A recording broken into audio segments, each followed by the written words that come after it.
Oke, halo semua, selamat datang kembali di Studie dan sebelumnya perkenalan kembali, gue Devan dari Ilmu Ekonomi 2020 dan pada studi kali ini gue akan kembali membahas mengenai matkul Statistika Ekonomi dan Bisnis. Dalam kasus ini gue akan membahas mengenai soal UAS Ganjil tahun ajaran 2020-2021 yaitu UAS gue pas zaman gue maba.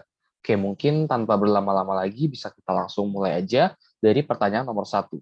Nah, di soal nomor satu ini kita bisa lihat bahwa di sini ada kejadian di mana seorang suami itu mengetahui bahwa rata-rata terdapat 9 taksi kosong yang lewat di depan rumahnya setiap 30 menit. Nah, dari sini aja kita udah dapat mengetahui kalau misalnya soal ini adalah soal Poisson distribution. Nah, sedikit reminder aja, Poisson distribution itu apa? Jadi, Poisson distribution itu adalah distribusi yang mengukur berapa kali kejadian dalam suatu interval tertentu dalam suatu interval. Nah, dan di sini, dalam kasus ini, intervalnya kan berupa waktu kan, 30 menit. Tapi interval ini sebenarnya nggak hanya bisa berupa waktu doang, dia bisa berupa ruang dan sebagainya. Dan karena Poisson distribution ini mengukur banyaknya kejadian, jadi dia termasuk ke dalam discrete probability distribution, alias nilainya itu pasti selalu bilangan bulat. Sorry, salah tulis. Uh, discrete probability distribution. Ya, ini adalah jenis dari si Poisson distribution.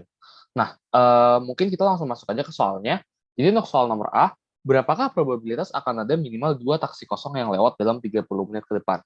Nah, jadi sebelum kita masuk ke soalnya, kita harus ingat dulu formula atau rumus dasar dari Poisson distribution ini, yaitu lambda pangkat X, E pangkat minus lambda, per X faktorial, di mana lambda itu adalah rata-rata rata-rata kejadian dalam interval tertentu.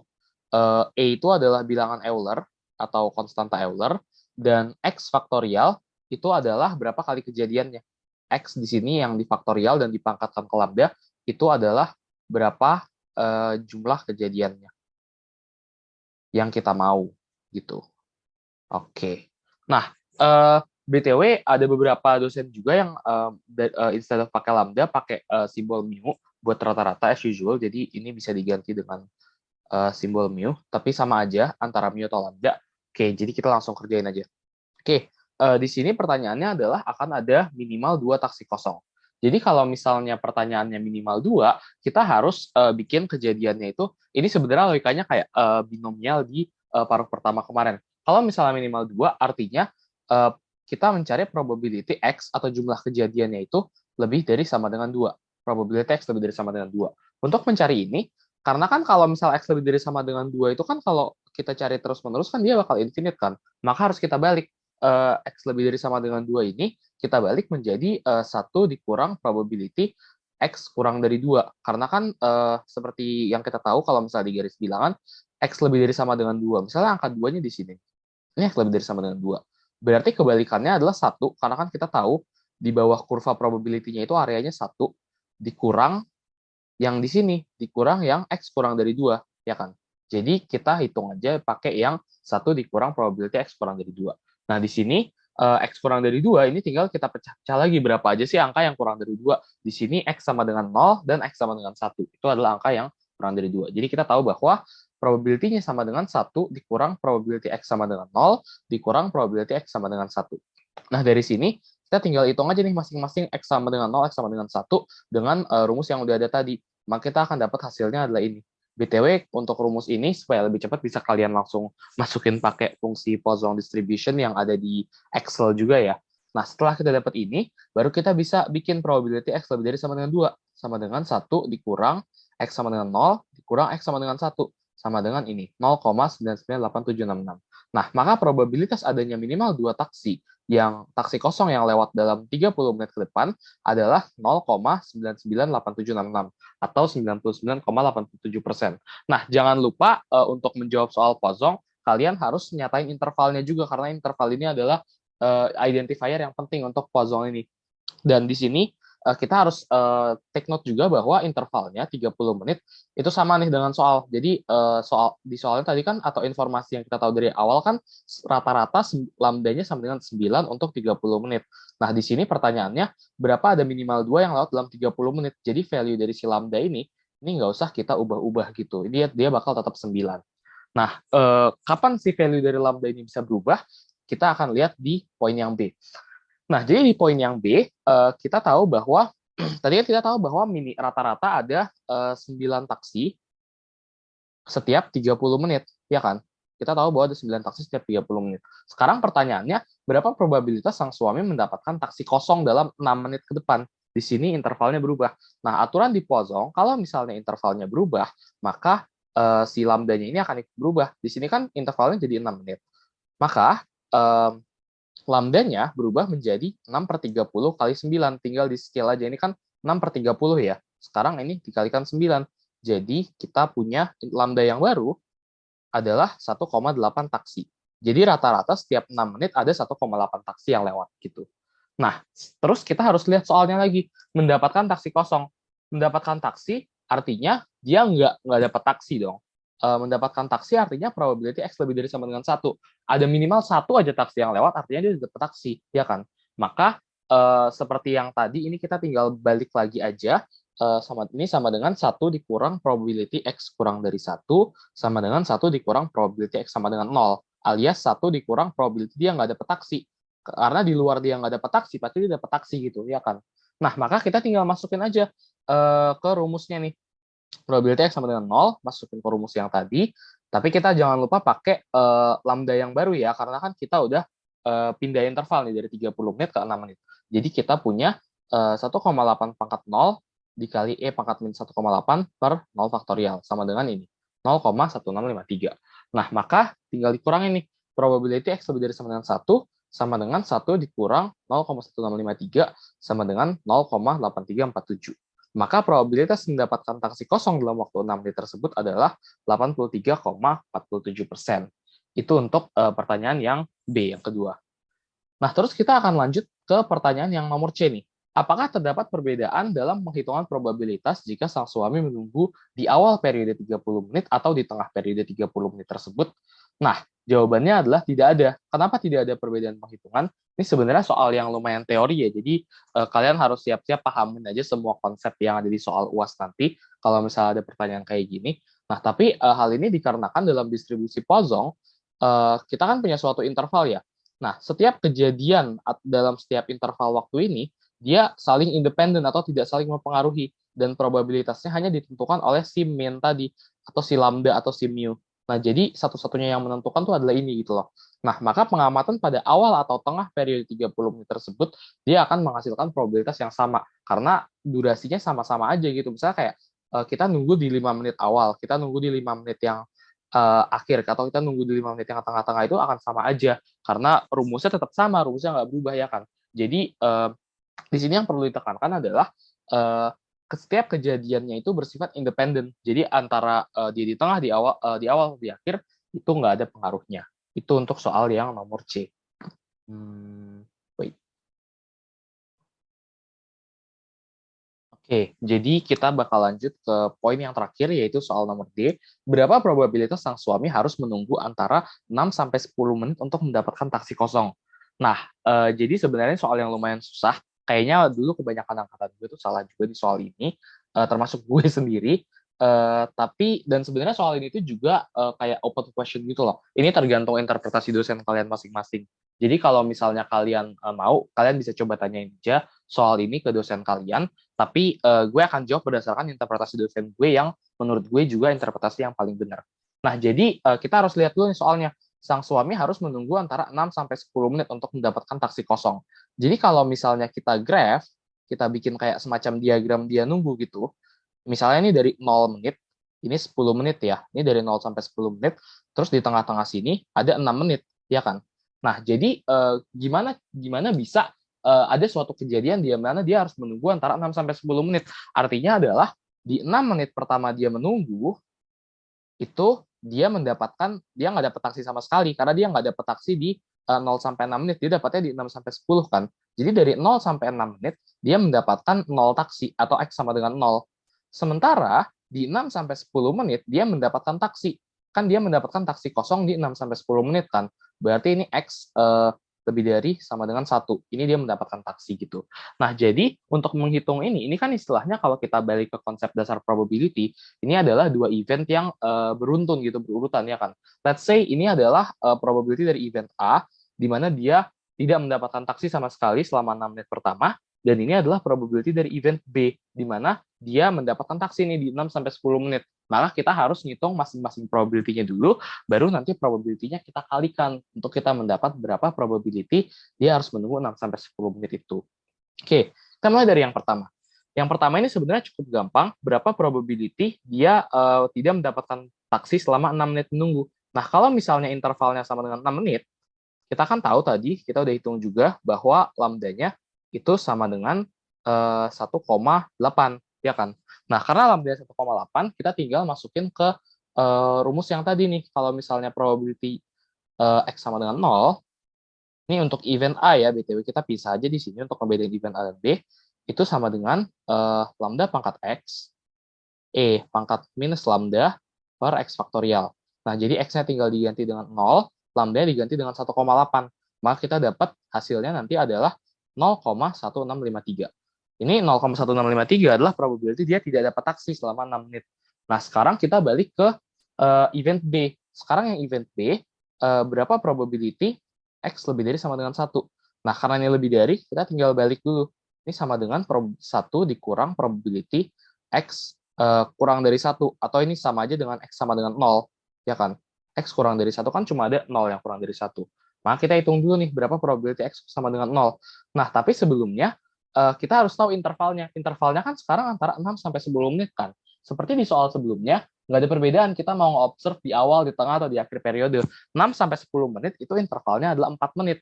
Jadi kita tinggal hitung lambda yang baru nih. 4/30 dikali dengan 9. Hasilnya adalah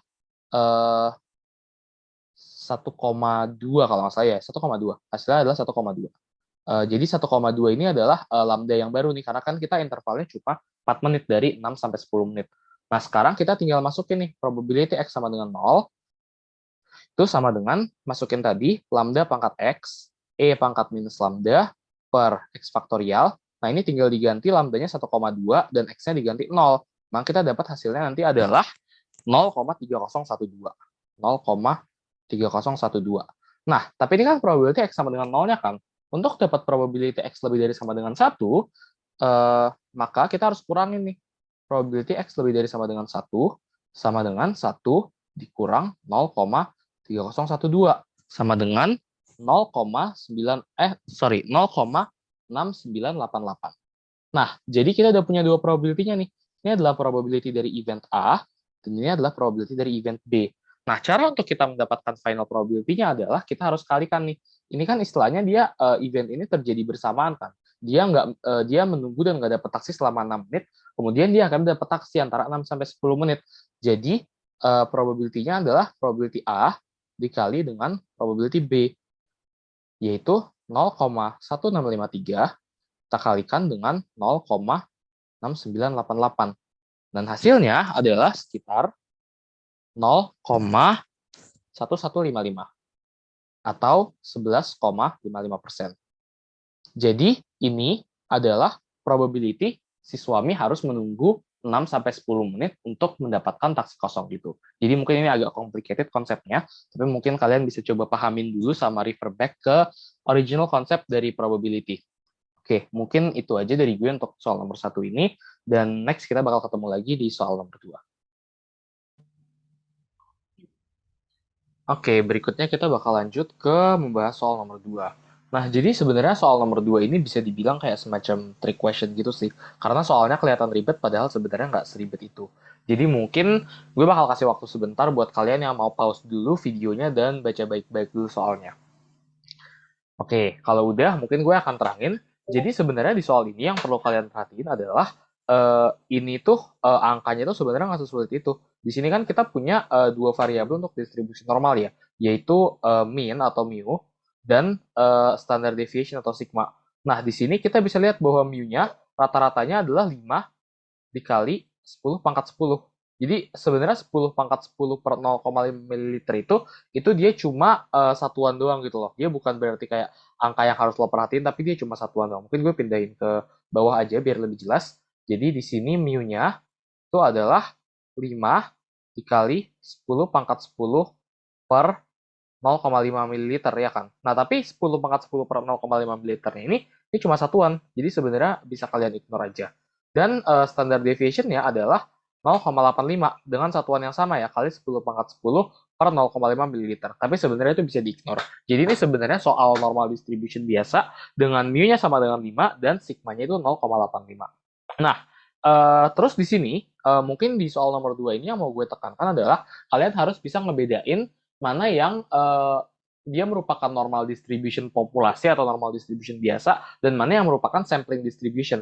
Nah, di sini kita bisa lihat nih di keterangan soalnya. Kita punya 50 orang, jadi ada sebuah penelitian yang dilakukan terhadap 50 orang berusia 18 sampai 60 tahun itu berdistribusi normal. Maka karena kita tahu bahwa kita punya 60 orang dan distribusinya normal, maka ini kita bisa bilang bahwa ini adalah distribusi populasinya. Jadi populasinya itu udah berdistribusi normal dan kita nggak melakukan sampling di sini. Nanti mungkin kita bisa lihat di soal-soal berikutnya bahwa kita nggak sedang melakukan sampling. Jadi kita pakai rumus z-score yang biasa. Rumus z-score-nya itu adalah um, x min mu per sigma gitu. Jadi nggak pakai standar error ya untuk soal ini. Nanti akan gue jelaskan di soal-soal yang bawah. Tapi first of all, karena ini soal normal distribution, ada soal teori kayak biasa jelaskan karakteristik sebuah distribusi normal. Nah, karakteristik ini bisa lo lihat di sini aja, kita bisa lo bisa baca sendiri dan mungkin gue sambil terangkan sedikit juga. Jadi di normal distribution itu ada dua properti. Yang pertama adalah mean atau mu yang mendefinisikan titik tengah di normal distribution ini di mana, dan standard deviation atau sigma yang menentukan kayak seberapa lebar sih si normal distribution ini gitu, seberapa tersebar. Nah, terus kurvanya itu berbentuk lonceng atau bell shape dan dia simetris terhadap mean. Mean, median, modusnya semuanya sama dan dia kiri kanan tuh simetris. Kemudian kurvanya itu asimptotik terhadap sumbu X. Jadi dia akan selalu mendekati sumbu X, tapi nggak akan pernah menyentuh sumbu X. Jadi random variable dari normal distribution dapat bernilai berapa saja dari negatif infinity sampai infinity gitu. Alias karena dia nggak pernah nyentuh sumbu X, probability dari suatu random variable itu nggak akan pernah menyentuh 0. Nah, kemudian yang ini merupakan sebuah, ini gue salah, sorry, ini harusnya adalah continuous ya. Jadi dia merupakan sebuah continuous probability distribution. Kurvanya itu berbentuk halus dan nilainya tuh bisa berapa aja. Jadi dia nggak harus bilangan bulat seperti yang diskrit, tapi dia bisa koma-koma gitu loh nilainya. Jadi disebut continuous. Kemudian total area di bawah PDF-nya atau probability density function-nya itu adalah 1. Jadi kayak semua kejadiannya kalau di total itu probability-nya 1 atau 100%. Dan ini sama kayak tadi sebenarnya yang simetris sih, mean, median, dan modusnya bernilai sama. Oke, lanjut ke nomor 2 ya. Nah, di nomor 2, hitunglah berapa probabilitas partikel virus dalam sebuah vial akan lebih banyak dari 5,05 dikali 10 pangkat 10 partikel per 0,5 mm. Nah, jadi kata kunci yang perlu kita lihat di sini adalah sebuah vial. Jadi mungkin kalian pas baca soal ini bingung. Ini kita jawabnya pakai sampling atau pakai normal distribution biasa. Tapi kan di sini seperti yang udah gue jelaskan tadi, kita kan udah meneliti suatu populasi sebanyak 50 orang kan, dan 50 orang itu berdistribusi normal. Jadi ada 50 vial di sini kan yang disuntikan ke orang-orang gitu. Nah, terus kita ditanyanya adalah berapa probabilitas dari sebuah vial mengandung sekian partikel. Nah, berarti kan sebuah vial ini kan satu observasi ya, berarti dia adalah X. Artinya dia bukan sebuah sampel mean, tapi dia adalah suatu observasi sendiri. Jadi ini adalah normal distribution biasa, bukan sampling ya, karena kita nggak melakukan sampling di sini. Kita yang ditanya adalah berapa probabilitas sebuah vial, bukan berapa probabilitas rata-rata kandungan beberapa vial gitu. Itu kan sampling ya. Tapi ini ditanya sebuah vial. Oke, jadi caranya seperti biasa adalah kita harus cari dulu nih Z-score-nya. Z-score-nya itu kan menentukan seberapa jauh suatu observasi dari min ya. Dan rumusnya adalah X min mu per sigma.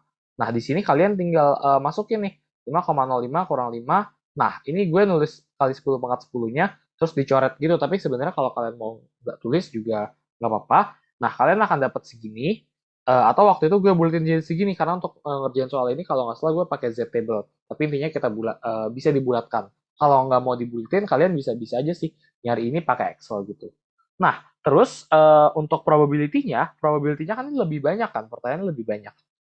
Tapi karena pertanyaan lebih banyak, kan kalau misalnya kita lihat Z-table, biasanya Z-table itu kan dia menyediakan probability kumulatif ya, atau probability left tail, alias probability Z yang lebih kecil dari sekian nilainya. Jadi kalau misalnya kita mau nyari yang lebih dari 0,06, harus kita balik, karena lebih darinya itu biasanya nggak ada di Z-table. Jadi kita balik jadi 1 dikurang probability Z kurang dari 0,06.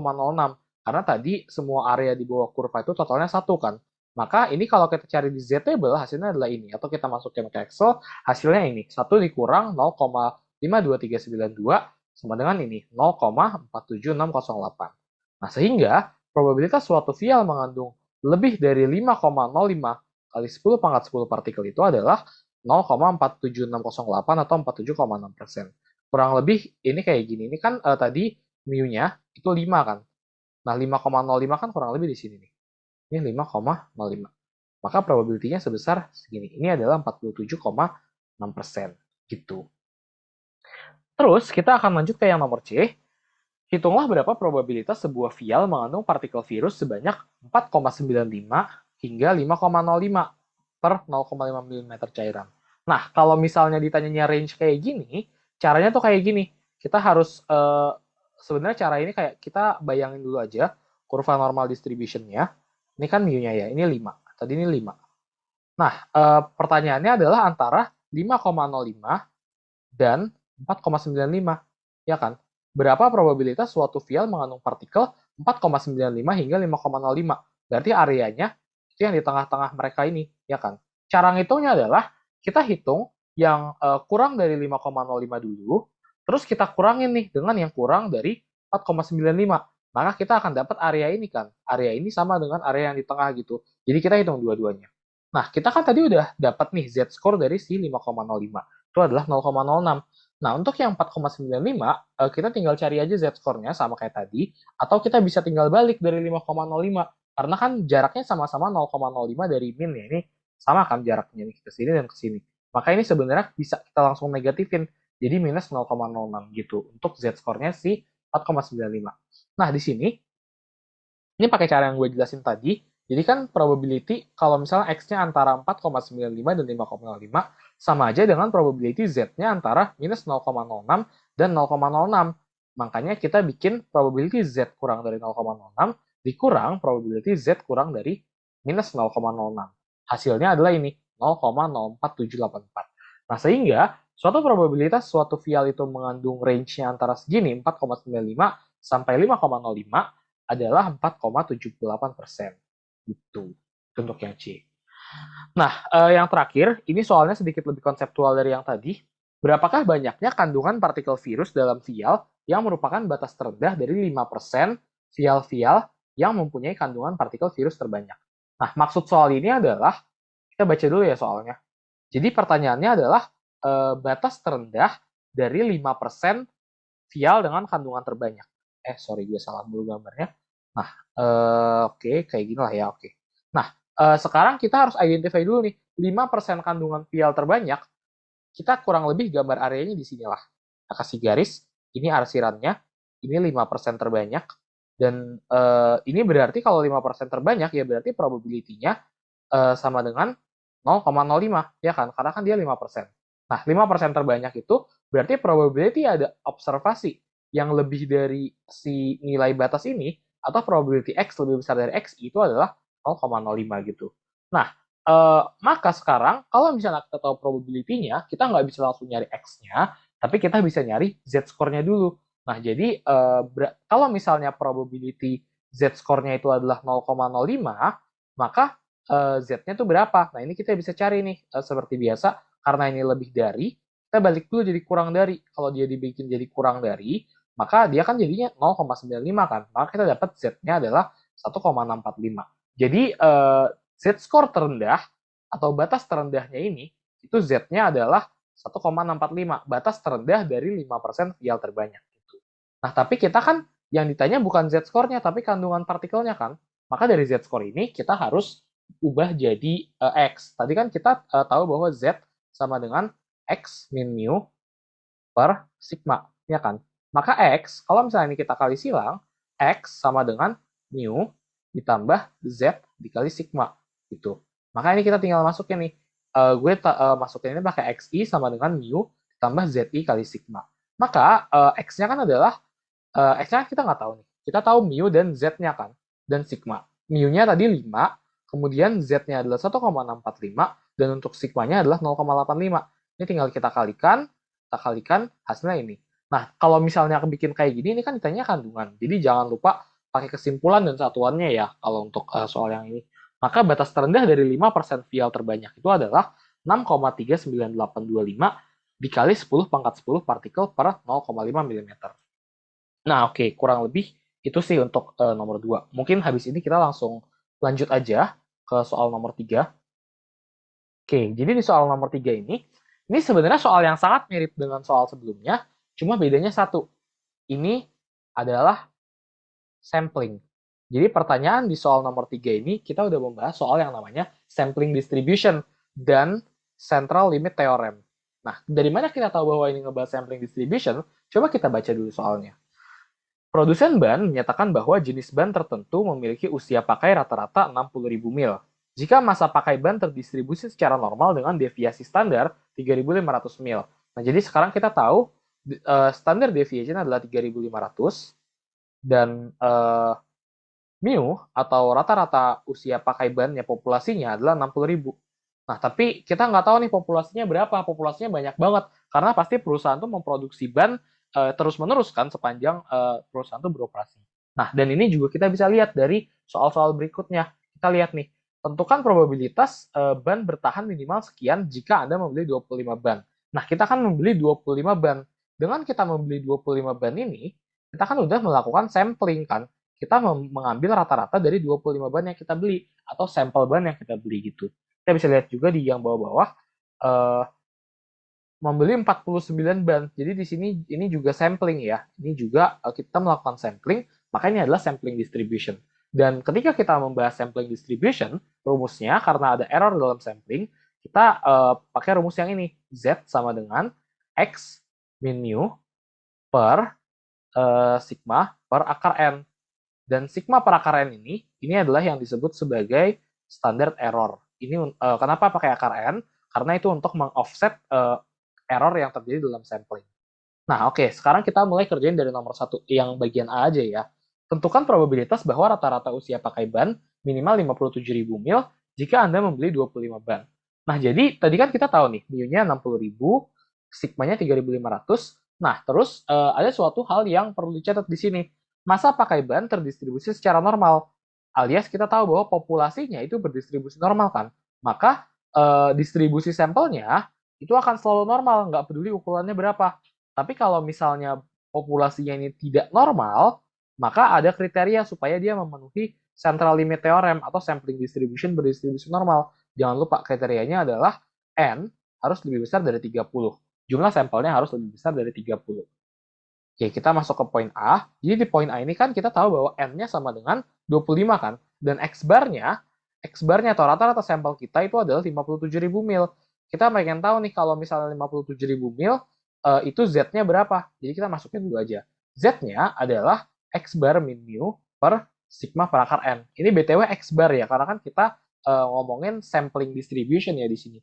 Jadi setiap sampel kita, setiap rata-rata sampel kita kan bukan observasi, tapi dia adalah rata-rata sampel yang disimbolkan oleh X bar gitu. Nah, jadi ini tinggal kita masukin aja angkanya 57.000 dikurang 60.000 per 3.500 dibagi akar 25. Hasilnya adalah ini, minus 4,2. Ini adalah Z-score-nya. Nah, maka tapi kan lo bisa lihat nih bahwa minus 4,2 ini angkanya cukup gede ya untuk sebuah Z-score. Jadi ini bakal susah kalau misalnya lo masukin ke Z-table, karena biasanya Z-table itu cuma ada dari minus 3 sampai 3. Jadi kalau lo ketemu angka yang kayak gini, ini hampir pasti harus dikerjain pakai kalkulator atau pakai Excel sih. Jadi antara lo pakai kalkulator online, atau lo pakai fungsi normal distribution yang ada di Excel untuk nyari minus 4,2 ini probability-nya berapa gitu. Nah, kalau nggak salah ini, correct me if I'm wrong, tapi kalau nggak salah fungsinya itu norm.s.dist. Nanti bakal keluar kok apa namanya itu modifiernya apa-apa aja, nanti tinggal lo masukin aja z-score sama kumulatif atau enggaknya sih kalau nggak salah buat fungsinya. Nah, tapi sekarang kita balik ke soal.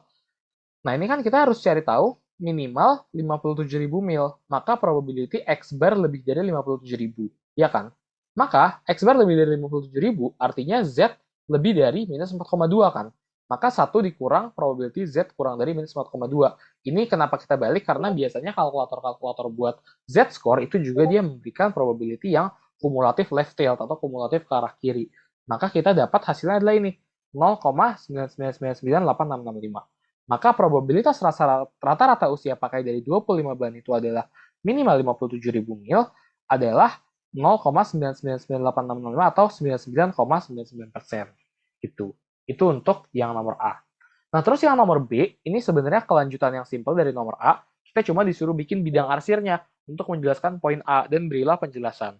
Nah, untuk bidang arsirnya, yang pertama kalian harus gambar kurva normal distribution-nya dulu ya. Terus beberapa yang penting untuk dicatat di sini adalah yang pertama harus ada ini, harus ada min-nya. Mu-nya berapa? Misalnya di sini mu-nya 60.000 ya. Terus ada X-bar-nya. X-bar-nya di sini adalah 57.000. Ya kan, ini di sini. Kita tarik garis, ini adalah critical value-nya. Terus kita, kalau gue prefer untuk narik panah ke arah, dia tuh probability-nya ke arah mana. Terus baru deh kita arsir area yang ke-cover oleh probability-nya gitu. Nah, kalau perlu lo mau tambahin keterangan di sini kayak, oh ini yang probability X bar lebih dari 57.000 di sini. Atau, oh ini yang kurang dari 57.000 tuh di sini gitu. Tapi ini optional. Nah, jadi, di sini tinggal lo arsir, sama yang paling penting adalah kasih keterangan bahwa daerah yang diarsir adalah probability X bar lebih dari 57.000. Sama dengan berapa? Berapa nih probability dari daerah yang diarsir gitu. Atau lo bisa tulis juga di sini, probability X bar lebih dari 57.000 sama dengan sekian-sekian-sekian gitu. Lo bisa tulis kecil di bawah sini gitu. Oke, kita lanjut ke yang C. Ini sebenarnya model soalnya sama. Sekelompok konsumen membeli 49 ban nih kali ini dan menghitung daya jelajahnya. Tentukan kemungkinan bahwa umur rata-rata dari ban tersebut adalah lebih dari 67.000 mil. Nah, jadi di soal ini kita ukuran sampelnya berubah ya, jadi 49. Jadi sekarang kita punya N baru yaitu 49. Maka kita hitung lagi Z-nya untuk si 67.000 mil.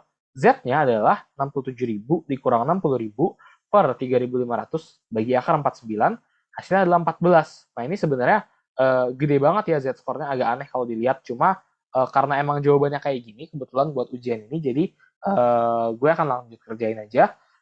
Jadi untuk 14 ini tentunya nggak mungkin untuk nggak dihitung pakai kalkulator ya, karena nilainya gede banget. Jadi untuk probability X lebih dari 67.000, itu kan sama aja dengan probability Z-nya lebih besar dari 14. Seperti biasa ini kita balik, jadinya Z kurang dari 14 ya. Nah, tapi cari probability Z kurang dari 14 ini agak susah, karena kalau lo masukin ke Excel, biasanya dia bakal ngebulletin jadi satu. Karena ini kan sangat mendekati satu gitu ya. Maka gue biasanya kalau gue di Excel kayak gini mentok, gue akan nyari berapa probability ininya langsung, Z lebih dari 14. Kalau misalnya di kurva normal distribution, itu kan dia bentuknya kayak gini ya. Let's say ini Z 14. Ini 14. Probability-nya sekian. Kita bisa cari ini juga dengan nge-mirror ini ke samping, karena kan dia simetris ya kurvanya. Jadi kita bisa cari kurang dari minus 14. Atau ini kita bisa bikin probability Z kurang dari minus 14 gitu. Sebenarnya bisa bisa juga kalian langsung balik begini ketika kalian ngerjain ya. Jadi kayak nggak usah pakai satu kurang, tapi langsung dibalik kayak gini karena dia simetris. Nah, kalau misalnya lo cari kayak gini, lo bakal dapat angkanya, nanti dia bakal nunjukin kayak gini di Excel atau di kalkulator, 7,8 E minus 45. Maksudnya apa? 7,8 ini kan angkanya ya, tapi E minus 45 artinya adalah E itu eksponen ya maksudnya. Jadi E minus 45 itu artinya dikali 10 pangkat minus 45. Atau 7,8, tapi di depannya nolnya ada 45 gitu. Maka hasilnya adalah angka yang kecil banget ini. 0, sekian sekian sekian sekian sekian 78. Nah, ini kalau itu nolnya ada 45. Jadi ini 7,8 dikali 10 pangkat minus 45 gitu.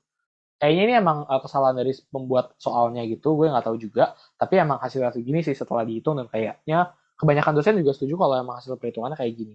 Jadi kalau kalian ketemu soal kayak gini, mungkin bisa ditanya ke dosen kalian. Tapi kalau emang nggak ada perubahan, ya udah nggak apa-apa, kerjain aja. Meskipun siap-siap untuk hitung angka yang agak kecil kayak gini. Jadi setelah kalian hitung, lo bakal lihat bahwa di sini probability-nya adalah 49 band melebihi 67.000 mil, itu adalah 0, sekian sekian sekian, atau ini yang paling penting ini sih 7,8 kali 10 pangkat minus 45 gitu. Terus yang D ini juga simple, gampang kayak tadi, cuma disuruh bikin bidang arsir. Ini tinggal digambar. Terus ini 60.000 ya mu-nya. Terus ini X bar-nya adalah 67.000. Ini yang penting. Sama daerah arsirnya di sini nih. Dia di arah kanan dari X bar. Karena dia yang ditanya adalah lebih dari 67.000 mil. Maka daerah yang diarsir adalah ini. Probability X bar lebih dari 67.000 sama dengan 7,8 kali 10 pangkat minus 45 dengan pembelian 49 ban. Gitu. Sejauh ini gue harap kalian udah bisa ngebedain sih antara kapan pakai normal distribution yang biasa dan kapan kalian pakai sampling distribution. Jadi gue rasa segitu dulu sih untuk yang nomor 2 dan 3.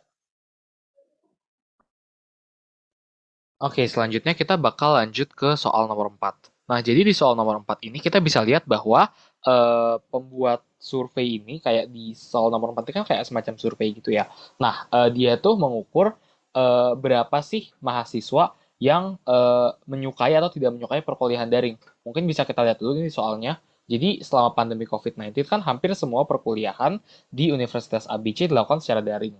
Namun tidak semua mahasiswanya menyukainya. Nah, terus ada seorang peneliti yang melakukan survei terhadap 300 sampel nih. Nah, jadi di sini kita punya, kita catat dulu ya biar jelas. Kita punya 300 sampel, terus di sini 120 orang itu menyukai perkuliahan daring, 100 orang itu biasa saja, dan sisanya itu tidak suka.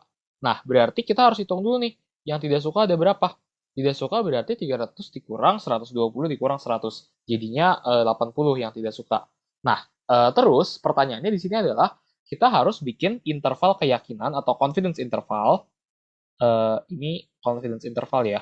Eh, dari proporsi mahasiswa yang tidak menyukai kuliah secara daring dengan tingkat keyakinan 90%. Nah, jadi ini soal confidence interval biasa, cuma yang membedakan adalah ini confidence interval proportion. Jadi kita harus hitung dulu nih berapa sih proportion dari sampel kita atau yang disimbolkan dengan p hat. Jadi ini jawabannya ya. Sebelumnya kita kan mau memprediksi P. P ini adalah yang kita prediksi dengan confidence interval atau yang kita estimasikan. P ini adalah proporsi populasi dari mahasiswa yang tidak menyukai kuliah daring, ya kan? Sementara estimator kita atau P hat di sini ini adalah sample proportion, yaitu 80 per 300. Hasilnya adalah ini 0,267. Nah, untuk menghitung confidence interval kan nanti kita akan butuh P hat dan Q hat kan. Jadi saran gue, kalian juga ngitung Q hat-nya dari sini karena nanti biar pas nulis rumus tuh bisa langsung dimasukin, nggak usah ribet-ribet kayak pakai 1 min p hat. Nah, q hat ini adalah probability gagal. Kalau misalnya ini dianggap kayak binomial gitu kan, p hat ini adalah proporsi mahasiswa yang tidak menyukai kan. Berarti q hat itu kebalikannya nih, 1 dikurang p hat. Dia adalah 0,733. Nah, maka setelah kita dapat kayak gini, kita tinggal masuk aja nih ke rumus confidence intervalnya. Nah, di poin A, kita kan disuruh bikin confidence interval dengan tingkat keyakinan atau confidence level itu 90% ya. Nah, jadi kalau misalnya confidence levelnya 90%, maka alfanya kan jadinya 10%. Alfa per 2 itu jadinya 5% atau 0,05. Maka sekarang kita bisa cari nih Z alfa per 2-nya berapa untuk rumusnya. Z alfa per 2-nya adalah 1,645. Ini bisa dicari di Z table atau pakai Excel ya. Nah, terus untuk bikin confidence intervalnya, kita tinggal masukin aja ke rumus nih. Rumusnya confidence interval untuk proporsi adalah uh, ini versi yang kalau pakai kurang darinya ya. Jadi dia pakai p hat plus atau minus, di sini ada plus, di sini ada minus ya. Plus atau minus Z alfa per 2 dikali akar dari p hat q hat per n. Atau rumus ini bisa ditulis juga kayak gini. P plus minus sorry. Uh, P ini kan yang kita estimasikan ya. Jadi nanti dia akan kurang dari lebih dari. Maka untuk margin of error-nya kita bisa tulis P hat plus minus Z alpha per 2 akar dari P hat Q hat per N. Nah, jadi ini nanti tinggal ditambah atau dikurang dari si P hat ini. Kemudian dia tuh jadi batas-batas confidence interval untuk mengestimasi si P atau population proportion. Nah, dari sini kita tinggal masukin aja angkanya. Jadi 0,267 itu p hat-nya kan 0,267 nih. Kemudian Z alpha per 2-nya 1,645, terus P hat kali Q hat ini 0,267 dikali 0,733, per N-nya 300. Sama juga dengan yang kanan. Bedanya yang satu dikurang, yang satu ditambah ya guys. Ini gue salah BTW. Ini harusnya gue nulis 0,267 juga. Terus setelah kita dapat ini, kita kan dapat bahwa margin of error-nya ini adalah sebesar 0,042. Ya kan? Maka dengan margin of error sebesar 0,042, maka kita tinggal tambah kurang nih 0,267 dikurang 0,042 dan ditambah 0,042. Maka kita dapat interval keyakinannya adalah ini. 0,225 kurang dari P atau kurang dari 0,309. Atau ini juga bisa ditulis kayak gini. 0,225, atau pakai titik koma 0,309 gitu. Ini penulisan alternatifnya. Maka di tingkat keyakinan 90%, population proportionnya akan berada di rentang 0,225 hingga 0,309. Oke, sekarang kita lanjut ke poin B. Nah, di poin B, pertanyaannya sama nih, masih bikin confidence interval. Cuma yang akan berubah adalah confidence levelnya atau alfanya atau tingkat keyakinan 95%-nya. Nah, jadi dengan tingkat keyakinan 95% ini, yang akan berubah kan Z alpha per 2 doang kan. Sebenarnya yang lain nggak berubah. Z alpha per 2-nya berubah jadi 1,96. Nah, maka kita tinggal masukin lagi ke rumus kayak tadi. Confidence interval sama dengan P hat plus minus Z alpha per 2 akar dari P hat Q hat per N. Setelah kita masukin angkanya, ini yang berubah adalah Z alpha per 2-nya ya, 1,96. Maka setelah kita kalikan itu hasilnya adalah 0,05. Jadi sekarang confidence intervalnya menjadi ini nih, 0,217 kurang dari P kurang dari 0,317. Maka dengan tingkat keyakinan 95%, population proportion akan berada di rentang 0,217 hingga 0,317. Jangan lupa pakai interpretasinya ya guys kalau ngejawab. Karena biasanya ini bakal tetap dikasih poin tambahan gitu sama dosen kalian. Atau kayak dia dinilai sendiri gitu interpretasinya. Nah, terus berikutnya, apa kesimpulan yang dapat Anda berikan terkait dengan lebar interval ketika tingkat keyakinan dinaikkan dengan melihat soal A dan B. Nah, kita kan bisa lihat nih dari soal A dan B.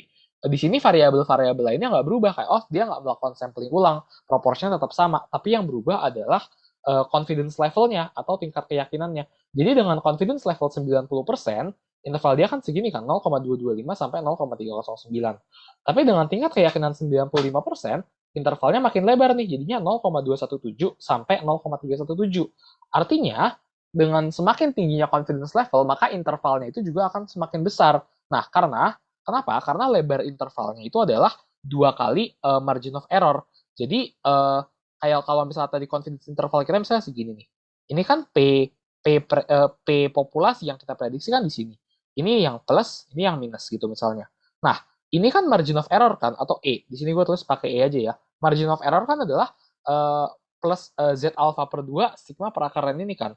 Jadi lebar interval ini adalah 2 kali margin of error. Dari plus sampai minus ini kan 2 kali margin of error. Nah, rumus dari margin of error itu ini kan, Z alpha per 2 sigma per akar N. Kalau misalnya semua variabel lain tetap, jadi N-nya tetap, sigma-nya tetap, di sini, atau kalau dalam kasus ini margin of error-nya adalah Z alpha per 2 dikali akar dari P hat Q hat per N ya. Karena kan di sini margin of error kita proportion ya. Jadi, ketika confidence level dan sample size N-nya tetap, ketika sample size-nya tetap dan standard error-nya tetap, dan tapi confidence level-nya yang naik, maka yang akan turun adalah alpha per 2 kan. Ketika alpha per 2 turun, maka Z alpha per 2 itu akan naik. Sehingga margin of error-nya itu juga naik. Dan confidence intervalnya semakin lebar. Jadi, semakin tinggi tingkat keyakinan, atau ketika confidence level naik, maka margin of error-nya juga akan naik. Confidence intervalnya juga akan semakin lebar gitu. Nah, terus pertanyaan terakhir, ini semacam pertanyaan logika atau konsep juga. Berapa ukuran sampel minimal yang diperlukan oleh peneliti tersebut untuk mencapai margin of error 10% terhadap mahasiswa yang tidak menyukai perkuliahan daring dengan tingkat keyakinan 95%. Jadi sekarang di sini kita harus tentuin berapa jumlah sampel yang diperlukan untuk mencapai margin of error tertentu. Caranya, rumusnya tuh kita balik. Jadi, tadi kan rumus margin of error itu adalah Z alpha per 2 akar dari P hat Q hat per N, ya kan? Nah, kalau misalnya rumus ini kita balik, misalnya kita kuadratin dua-duanya, terus kita tuker N-nya jadi ke kiri supaya dia di atas, maka nanti rumusnya akan jadi kayak gini. N sama dengan Z kuadrat alfa per 2 P hat Q hat per E kuadrat gitu. Ini rumus untuk proportion ya, kalau misalnya kita mau nyari ukuran sampelnya. Jadi sekarang di sini kita punya margin of error-nya tuh 10% atau 0,1 dan confidence level-nya adalah 95%. Nah, maka Z alpha per 2-nya sama kayak tadi, 1,96 ya. Maka kita tinggal masukin aja angkanya untuk dapat si N ini. Z kuadrat alpha per 2 berarti 1,96 kuadrat dikali P hat Q hat 0,267 kali 0,733 per E kuadrat, margin of error-nya 0,1, kita kuadratin. Hasilnya adalah 75,1843 atau approximately 75. Tapi sebenarnya kalau kayak gini, ini kan lebih dari 75 ya. Jadi gue saranin kalian ngebulletinnya ke 76 karena supaya aman gitu istilahnya, supaya margin of error itu di bawah 10%. Maka kan lebih enak kalau misalnya kita naikin jumlah sampel kan supaya errornya tuh semakin kecil. Maka gue saranin kalau kayak gini dibuatnya jadi 76. Tapi pokoknya setelah kalian dapat angka ini, jadi kesimpulannya adalah jumlah sampel yang dibutuhkan untuk mencapai margin of error 10% itu adalah 75 atau 76 sampel gitu. Itu sih untuk yang nomor 4.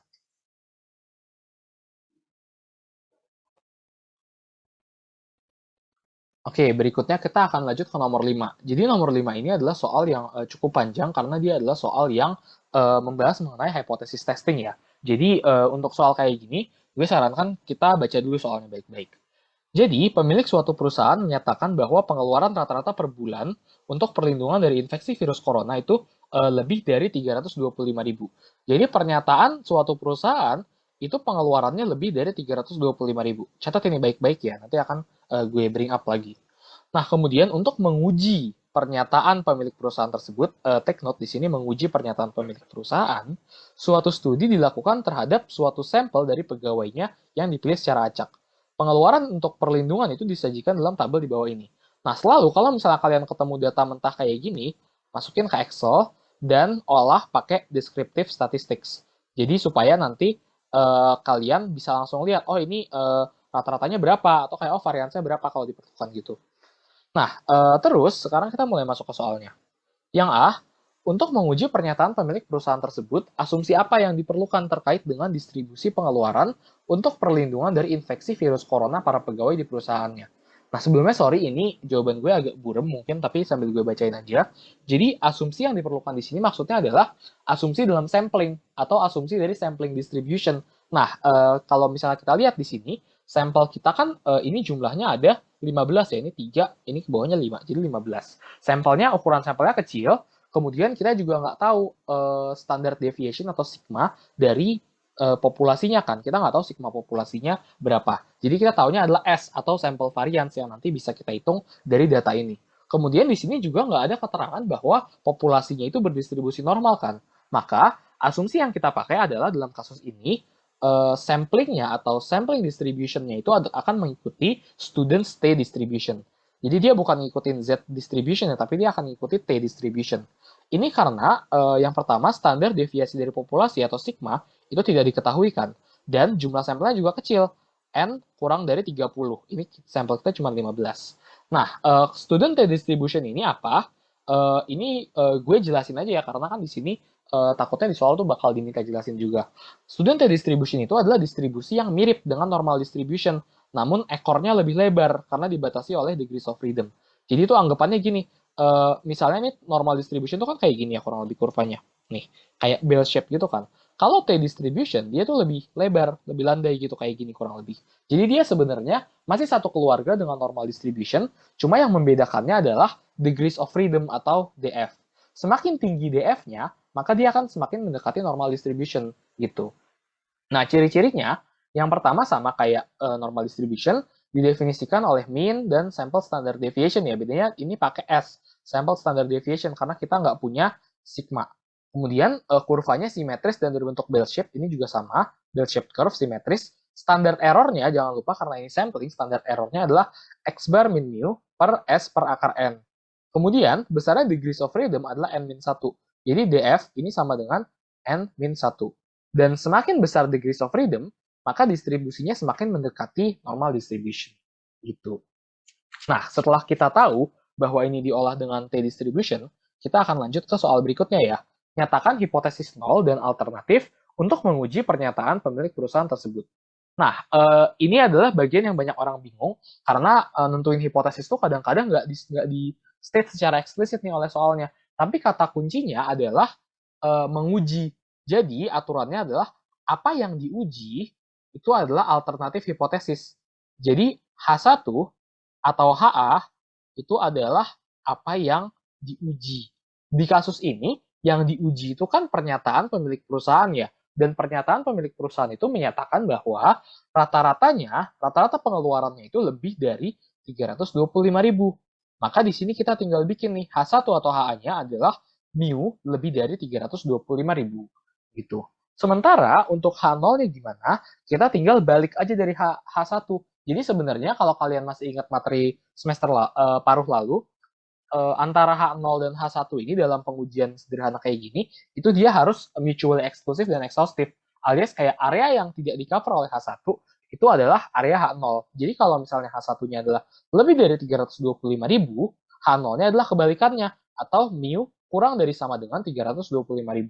Dan biasanya H0 itu juga ciri-ciri lainnya adalah dia adalah pakai sama dengan, kurang dari sama dengan, atau lebih dari sama dengan gitu. Dia harus ada sama dengannya untuk H0. Nah, karena kayak gini, ini kan yang diuji adalah H1-nya tuh lebih dari kan, atau kita mengujinya ke kanan. Maka tes ini tuh merupakan right tail test gitu. Nah, setelah kita dapat hipotesisnya, kita lanjut ke tahap berikutnya nih dari hipotesis testing ini. Hitung nilai dari statistik uji atau tes statistik. Jadi untuk menghitung tes statistik ini, tes statistik kita kan adalah estimator dari populasi ya. Populasinya itu kan mu, rata-rata populasi adalah mu. Maka estimator kita adalah X bar atau sample mean.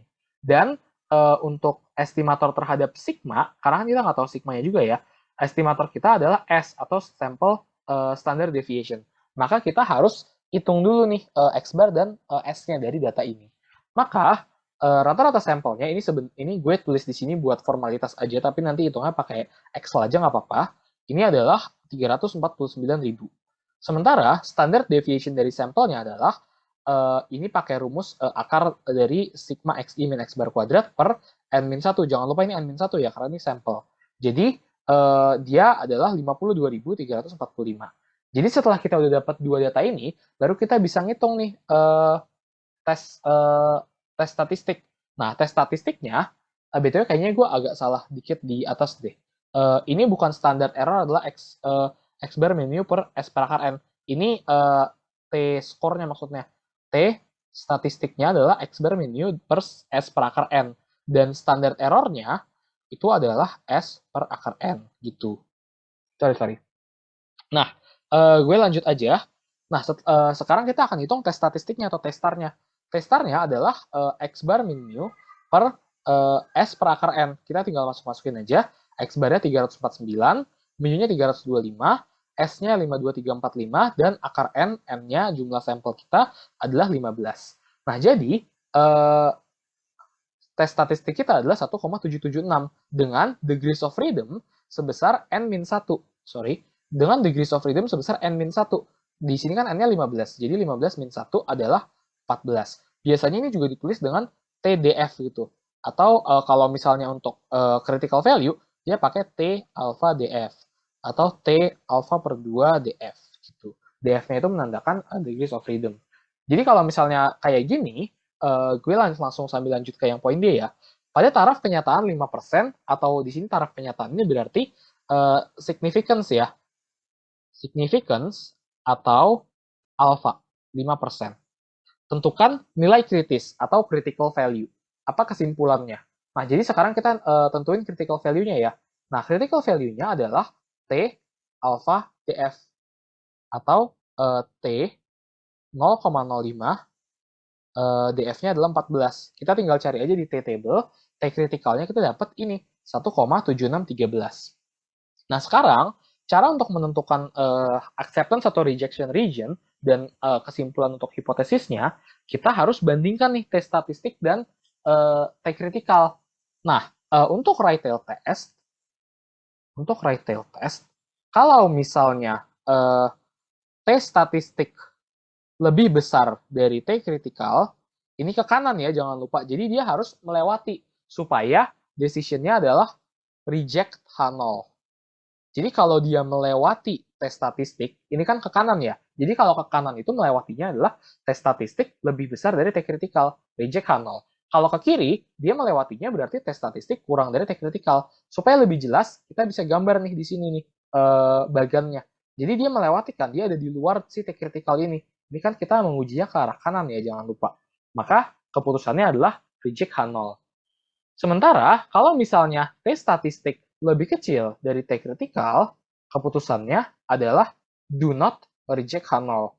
Keep in mind bahwa wordingnya atau bahasanya kita bukan accept H0 ya, tapi do not reject H0. Karena dengan kita nggak bisa membuktikan, itu bukan berarti H0 itu benar, tapi kita nggak punya bukti secara statistik untuk mengatakan bahwa H0 itu salah. Jadi kita tidak tolak H0, bukan kita terima H0. Nah, di sini kita bisa lihat tes statistik kita tuh lebih besar dari T critical, dia ada di luar sini. Ini kan acceptance region, ini rejection region ya, dan di sini dia ada di rejection region. Berdasarkan hasil perhitungan, tes statistik lebih dari T critical atau berada dalam rejection region, atau kesimpulannya adalah tolak H0. Nah, yang paling penting di sini adalah kesimpulannya. Maka pada tingkat signifikansi 5%, hasil penelitian tersebut memberikan cukup bukti bahwa pernyataan pemilik perusahaan, yaitu rata-rata pengeluaran pegawai untuk perlindungan virus corona itu lebih dari 325.000 itu bernilai benar. Atau maka pada tingkat signifikansi 5%,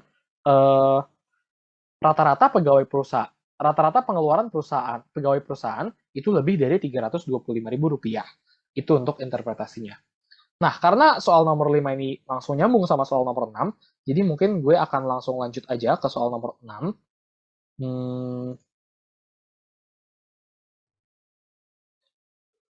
Oke, jadi kita balik ke soal nomor 6 ya. Dengan menggunakan informasi dari soal nomor 5, ketika Anda melakukan pengujian bahwa pengeluaran rata-rata per bulan para pegawai di perusahaan tersebut adalah lebih dari 325.000, berapakah power of the test dari uji tersebut jika pengeluaran rata-rata per bulan yang sebenarnya adalah 350.000 dengan asumsi standar deviasi populasi sebesar 50.000. Jadi di sini kita dikasih tahu data yang sesungguhnya nih.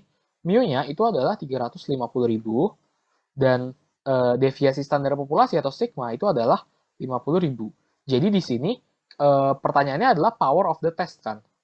Power of the test itu berarti kita harus nyari dulu yang namanya probability dari type 2 error. Oke, mungkin gue pindahin dulu jawabannya ke sini ya sebentar.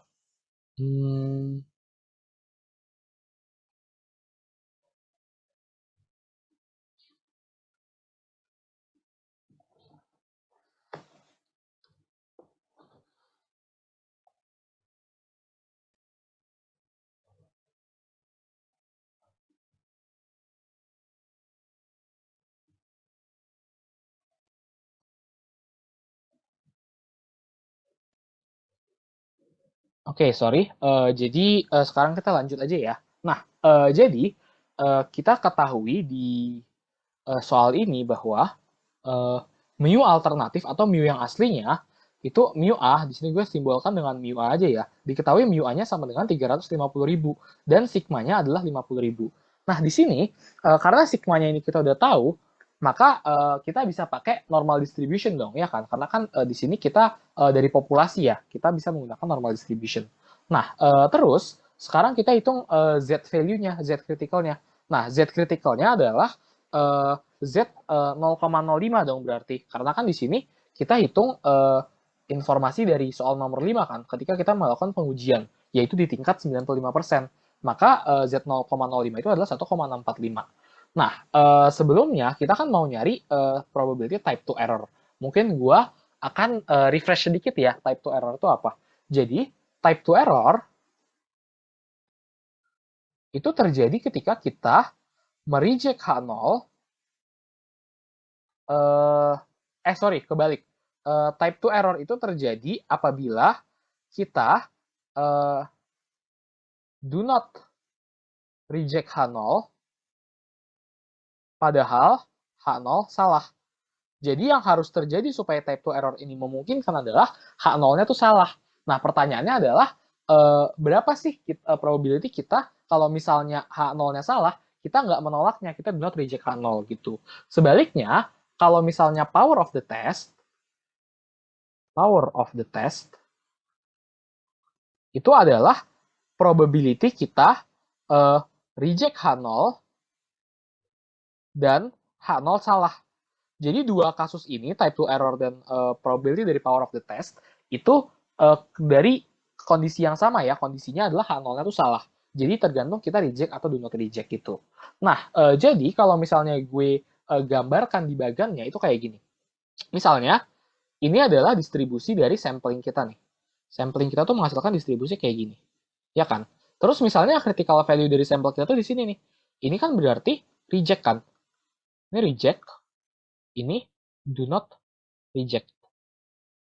Sementara dalam kasus ini, mu yang sebenarnya itu ada di sini nih. Let's say kita mu yang sebenarnya tuh di sini gitu. Terus distribusinya tuh kayak gini. Oke. Nah, ini mu yang sebenarnya nih.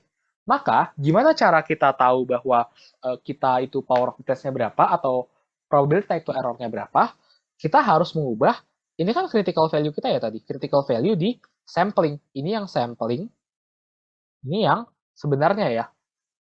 Kita harus mengubah si critical value di sampling kita tadi menjadi angka, alias kayak, oh dia angkanya sebenarnya berapa sih? Kita harus ubahin dia jadi angka, terus setelah diubah jadi angka, kita ubah lagi jadi critical value, tapi di distribusi yang baru, alias di distribusi yang benar nih, distribusi di mana H0-nya itu salah.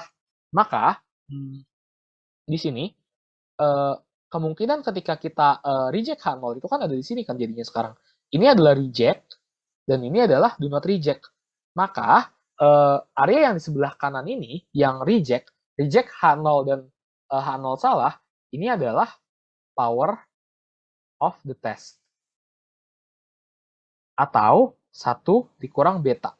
Dan kalau tadi kan ini 1 min beta. Sementara untuk yang type 2 error, atau ini kan probability dari type 2 error ya. Ini adalah beta gitu. Jadi dia ini berkebalikan gitu loh. Nah, maka kita harus nyari dulu nih critical value kita ini kalau misalnya diubah jadi bentuk angka atau kayak bentuk satuan rupiahnya itu berapa. Terus setelah itu baru deh satuan rupiah itu kita ubah lagi jadi critical value, tapi di ini kita di distribusi kita yang baru. Nah, jadi di sini jawabnya tuh kayak gini. Nah, yang pertama kita harus bikin dulu nih critical value kita. Critical value-nya atau X bar kritikalnya. Di sini kan kita bukan mau pakai Z kritikalnya ya atau T kritikalnya tadi, tapi kita akan pakai X bar kritikalnya. Nah, X bar kritikalnya itu adalah mu 0 ditambah Z alpha per 2 sigma per akar N, ya kan? Nah, maka dari sini kita hitung dulu nih mu 0-nya kan 325.000 ditambah Z alpha per 2-nya 1,645 dikali sigma per akar N, yaitu 50.000 per akar 15. Nah, ini jadinya 325.000 ditambah 21.236,8587. Nah, hasilnya adalah sekitar segini nih, 346.237. Nah, kita kan sekarang punya angka ini nih. Ini adalah critical value dari X critical kita tadi nih.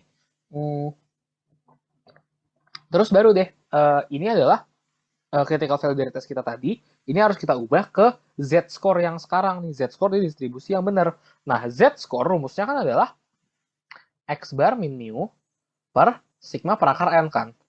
Nah, dalam kasus ini, mu-nya itu adalah mu yang baru nih, mu A, mu yang baru. Jadi X bar kritikalnya kita masukin 346.237 dikurang 350.000 per sigmanya 50.000 dibagi akar 15. Maka kita dapat Z kritikalnya atau Z kritikal yang barunya itu adalah minus 0,291. Nah, maka sekarang kita hitung dulu betanya. Probability type 2 error itu adalah probability si Z itu kurang dari ini. Karena kan seperti yang gue udah bilang tadi, tes kita kan right-tailed ya. Misalnya kalau misalnya ini 325.000, sementara ini 350, maka probability type 2 error-nya kan adalah di sebelah kiri dari si Z kritikal yang baru ini atau ZA tadi gue tulis ya kan. Maka probability type 2 error adalah probability Z kurang dari minus 0,291 atau 0,3855.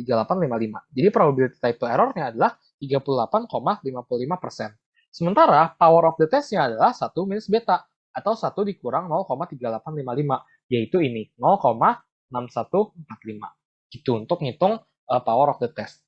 Jadi gue rasa dengan selesainya soal nomor 6 ini, gue rasa udah cukup sih apa yang gue bisa ajarin ke kalian di studi ini. Mudah-mudahan kalian paham dan semoga kalian sukses dan nilainya bagus-bagus di UAS nanti. Thank you and goodbye.